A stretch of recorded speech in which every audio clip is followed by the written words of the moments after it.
현대인에게 무서운 질병 하나가 있다면 치매일 것입니다. 육신적으로 정신적으로 많은 어려움과 아픔을 주는 질병이 치매지요.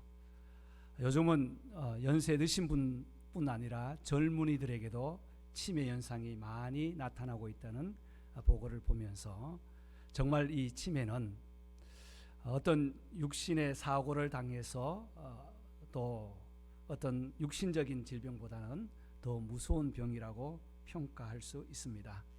초기에는 기억력과 인지력이 감소되고 상실되고요. 심해지면 이제 성격 변화와 함께 불안한 증세, 망상, 우울증까지 나타나는 신체와 정신적인 변화를 주는 것이 이 질병의 특징이기도 합니다. 이 치매에 대해서는 여러 가지 에피소드가 있습니다. 많은 이야기가 있어요. 전화기를 냉동고에 넣어놓고 전화기를 찾는다든지, 어디 외출을 하려 가다가 물통 가지고 오려고 하다가 차 키를 집안에 넣어놓고 다시 나왔는데 차 키가 없어가지고 헤맨다든지 이런 일들도 있을 수도 있습니다. 건망증하고 치매하고 차이가 있어요. 건망증이라는 것은 단순하게 잊어버리는 것이지만 치매는 잊어버리고도 잊었다는 사실을 알지 못할 때 치매라고 합니다. 남자분들만 들어주시기 바랍니다. 소변을 보실 때에 소변을 보시고 지퍼를 내리시면 치매고요. 소변을 보시고 난 이후에 지퍼를 올리지 않으면 건망증이라고 합니다.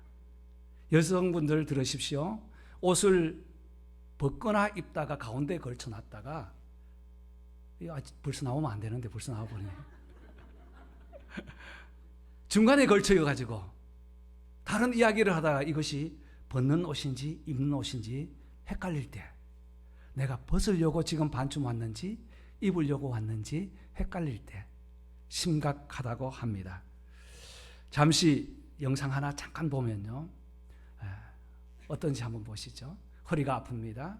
파스를 붙입니다.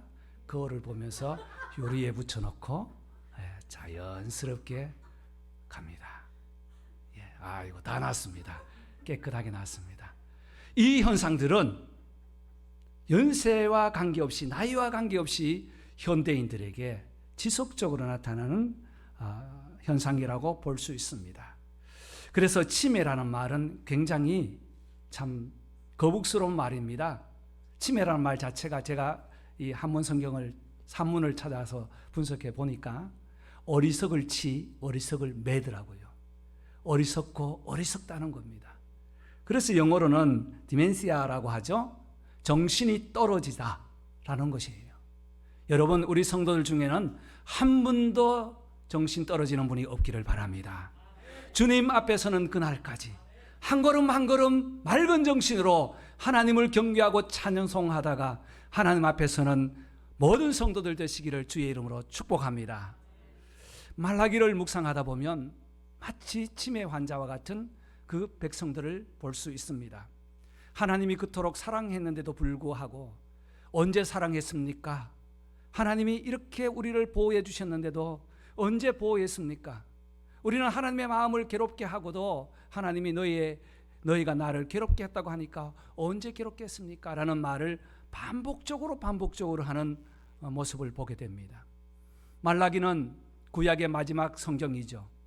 이스라엘 백성들이 바벨론에서 포로 갔다가 돌아온 이후에 마지막 스룹바벨이 돌아오고, 그리고 느헤미야가 돌아온 444년 BC 이후 약 40년 지난 이후에 쓰여진 성경입니다. 하나님께서 그토록 사랑하여 주셔서 바벨론 땅에서 회복시켜 주셨는데도 그들은 망각해버리고 하나님의 사랑을 잃어버리고 잊어버리고 살아가는 그들의 모습 속에 저는 이것이 바로 영적 치매가 아닌가라는 적용과 함께 오늘 제목을 잡아보았습니다. 영적 치매, 우리가 예방하고 또 영적 치매를 이렇게 치료하는 방법은 무엇이 있을까요? 오늘 말씀을 통해서 보면 우리가 영적으로 바로 서지 못하면 우리에게도 치매가 올 수 있고 영적 치매가 올 수 있다는 것입니다. 2장 1절 말씀에는 너희 제사장들아 이제 너희에게 이같이 명령하노라라고 말씀합니다. 하나님께서 말씀하실 때는 그 대화자가 분명히 있는데 우리는 그 대화자가 누구인지를 분석할 때 말씀이 더 명확하게 보입니다. 오늘은 누구를 부르고 있습니까? 제사장들을 부르고 있다는 거예요. 제사장은 백성들이 제사를 드리기 위해 제물을 가져오면 그 제물을 검수하고 흠이 있는지 조사를 해서 깨끗한 제물을 받아서 그 제물을 잡고 하나님 앞에 제사를 드리는 일을 합니다. 우리가 제사장이라면 검은 예복을 입고 성전 안에만 왔다 갔다 하면서 기도한다고 하지만 성막에서의 제사장은 짐승을 잡고 제물을 잡는 노동자였습니다. 이 일을 위해서는 피를 듬뿍 덮어쓰고 일을 해야 되는 그런 사람이었습니다. 그리고 또 제사장은 백성들의 죄를 대신해서 기도하고 백성들의 죄를 그 제물에게 전가하여 기도해 준 이후에 하나님 앞에 예배를 드리는, 오늘날로 말하면 예배를 드리는 사람입니다. 그러나 제사장분을 감당하지 못할 때는 오늘 다시 한번 이같이 명령한다, 축복한다는 말씀이 아니라 명령한다는 말씀을 보았을 때는 제사장들이 자신의 직분을 감당하지 못할 때 주시는 경고의 메시지라고 우리는 볼 수 있습니다. 성경에 보면 여러 제사장들 중에 특별히 직분을 감당하지 못하여 하나님께 책망받은 제사장이 있습니다. 사무엘상 1장을 열면 엘리라는 제사장이 나오는데요, 그는 직분을 가졌지만 영적인 분별력과 통찰력을 잃어버리고 한나가 기도하는 것을 보면서 술 취한 사람이라고 오해할 만큼 하나님과 사람들과 백성들과 함께 친숙하지 못하고 영적으로 살아있지 않았다는 것입니다. 그 결과 아이들은 어떠했습니까? 불량자여서 제사를 드리는 제물을 가운데서 가로채고 또 성막에서, 성전에서 일을 하는 여인들과 행음함으로 말미암아 결국 멀지 않아 그 제사장의 가문은 폭삭망하고 말았습니다. 말라기 시대도 마찬가지입니다. 1장에 보면 하나님 앞에 예배를 드려야 하는 제사장들이 어긋난 행동으로 하여금 하나님 앞에 큰 책망을 받는 여러 가지 메시지들이 있습니다. 레위기 6장 4절에는 제물을 드릴 때에 훔친 것이나 착취한 것이나 주운 것이나 흠이 있는 것은 안 된다고 했습니다. 첫 양, 소, 흠 없는 제물을 드리라고 했는데 1장 13절 말씀 보면 그들이 가지고 온 것은 훔친 것, 저는 것, 병든 것 가져왔습니다. 흠이 있는 것으로 하나님 앞에 가져왔지만 제사장은 그것을 그대로 수용하고 그들과 함께 손을 잡고 내가 하나님 앞에 예배를 드려주겠다 하는 마음으로 위로하고 돌려보냈습니다. 왜 그랬을까요? 왜 제사장들이 자신의 직분을 감당하지 못하고 그렇게 세상과 타협하고 죄와 타협하고 하나님께서 깨끗한 제물을 드리라고 했는데 흠 있는 것, 훔친 것 이런 것을 들었을 때 허용을 했을까요? 시대적인 문화 배경을 조금 이해할 필요가 있습니다. 그들이 바벨론에서 돌아온 이후에 살기에 급급했습니다. 물론 그들 중에는 재물이 없어서 그런 것 가지고 왔을 수도 있습니다. 그러나 성경을 읽고 묵상해 보면 그런 의미가 아니에요. 하나님 앞에 예배드리는 것보다 백성들은 자기가 살아가는 그 일이 더 급하고 중요해서 하나님 앞에 나오는 것을 점점 소홀히 합니다. 살아가기 위해서는 좋은 것은 다 챙겨놓고 이것쯤은 우리 집에 필요 없겠다, 이 가축은 또 이 동물은 우리에게 필요 없겠다 하는 흠 있는 것 골라 두었다가 하나님 앞에 예배드렸다는 것을 볼 수 있습니다. 그렇다면 제사장들은 어떻게 해야 됩니까? 이것은 하나님이 합당하게 받지 않는다고 경고하고 다시 깨끗하게 회복시켜 주어야 할 의무와 사명이 있음에도 그들은 그대로 다 수용했다는 거예요. 왜 그랬냐 하면 제사 드리는 사람들이 작으니까 제사장들은 농사를 짓거나 어떤 일을 하지 않고 재물을 가지고 먹고 살았다는 것이죠. 그마저 돌려보내면 예배를 드리러 오지 않을까 봐 자기들의 생계 살아가는 그 문제 때문에 전전긍긍하면서 하나님과 함께 친밀하지 못하고 세상과 타협하고 있는 모습을 말라기를 통해서 우리는 볼 수 있습니다. 그래서 하나님께서는 제사장들아 너희에게 이같이 명령한다고 강한 어조로 말씀하고 있습니다.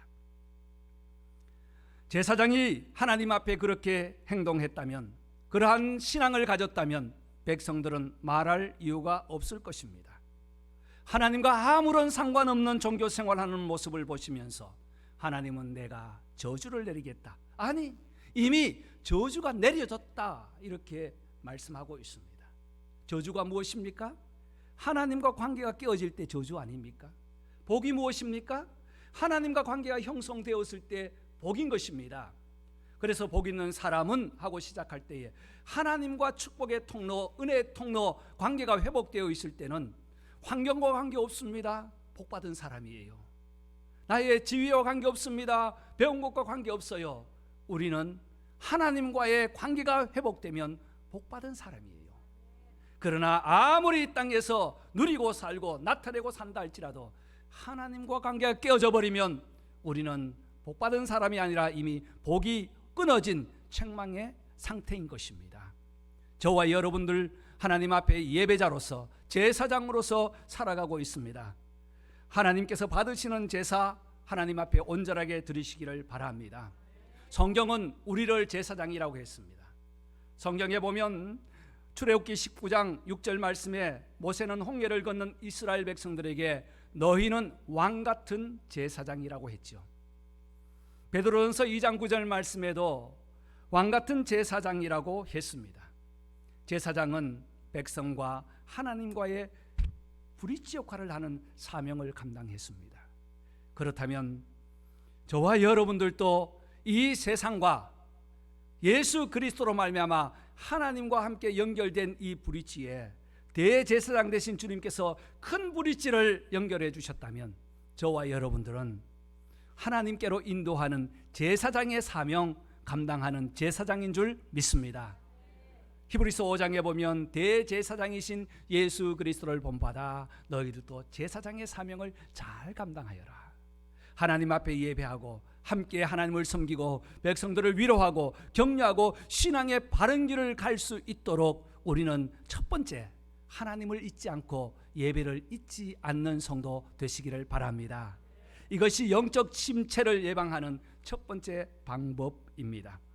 두 번째 2절과 3절 말씀 보면 너희에게 내린 복을 저주하고 자녀들을 책망하며 절기 희생의 똥을 너희 얼굴에 바를 것이라. 여러분 아침부터 변이라고 하니까 참 이상합니다. 금이라고 합시다. 절기의 금을 너희 얼굴에 바를 것이라. 얼마나 좋겠습니까? 다 얼굴 갖다 드러낼 것 같아요. 그런데 그들 삶 생각을 보면요, 이미 마음에서 떠났다고 했어요. 마음에서 너희 마음이 나에게서 떠났다고 했어요.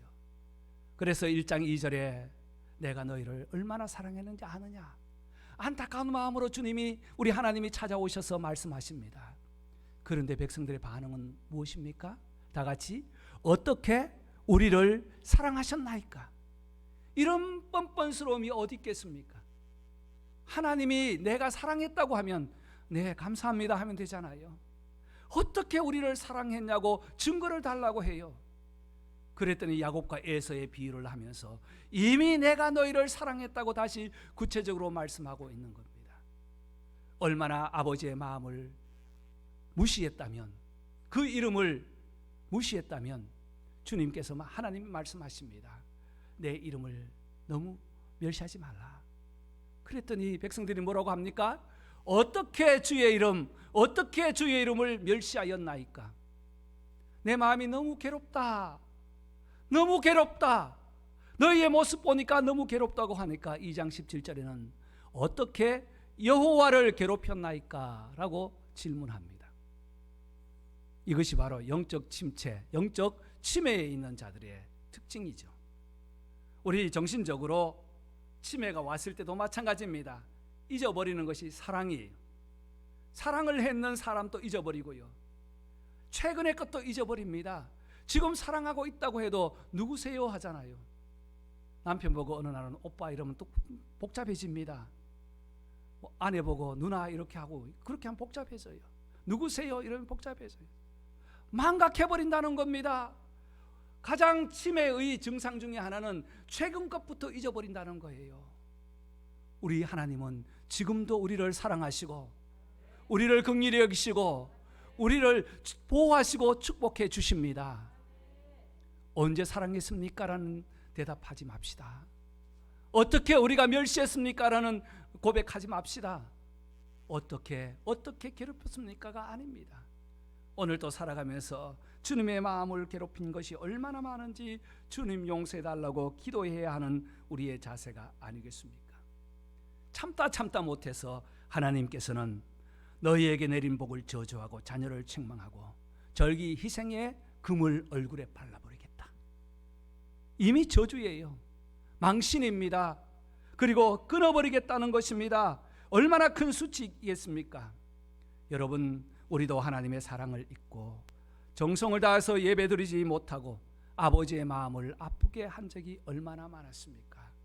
주님의 사랑을 다시 한번 기억함으로 우리가 하나님 앞에 바른 정신, 바른 믿음, 바른 신앙으로 재무장하시기를 바랍니다.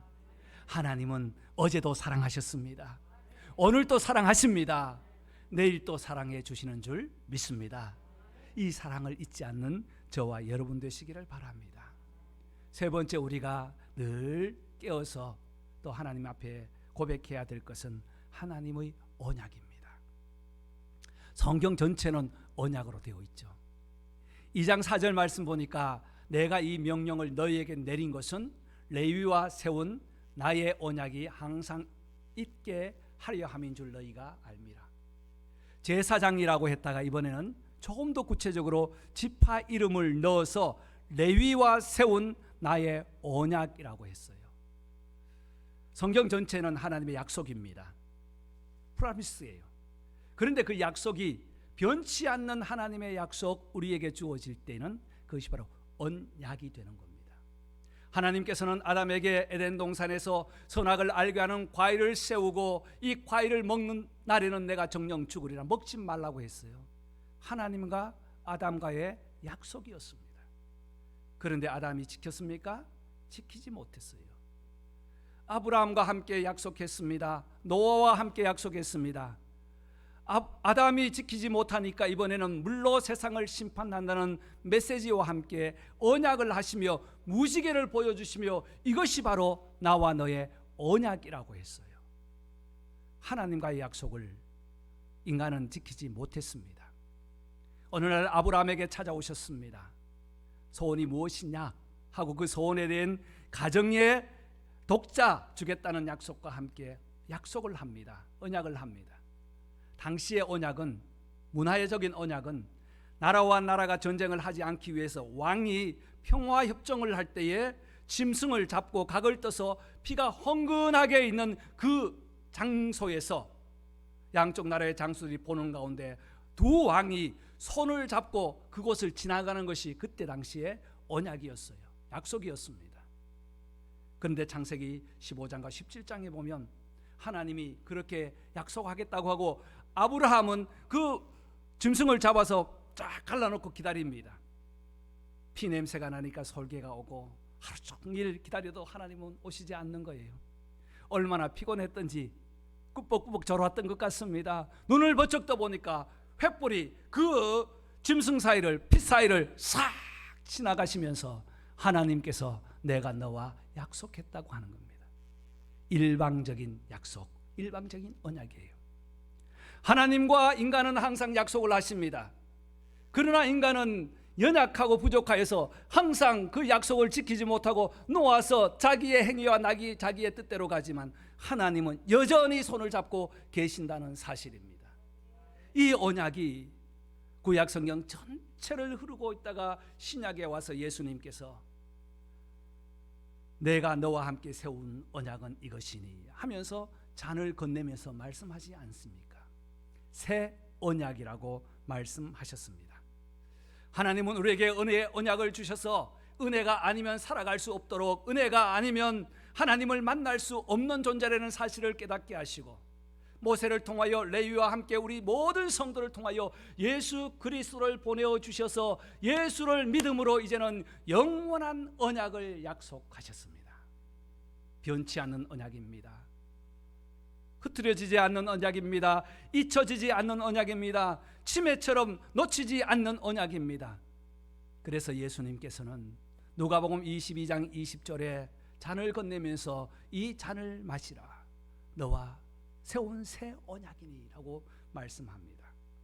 그렇습니다. 이 언약은 나는 너의 하나님이 되고 너희는 나의 백성이 된다는 출애굽기 19장 말씀부터 시작하여 요한계시록 21장 3절과 7절 말씀에 동일하게 흐르는 그 언약, 나는 너의 하나님이 되고 너희는 나의 백성이 되리라.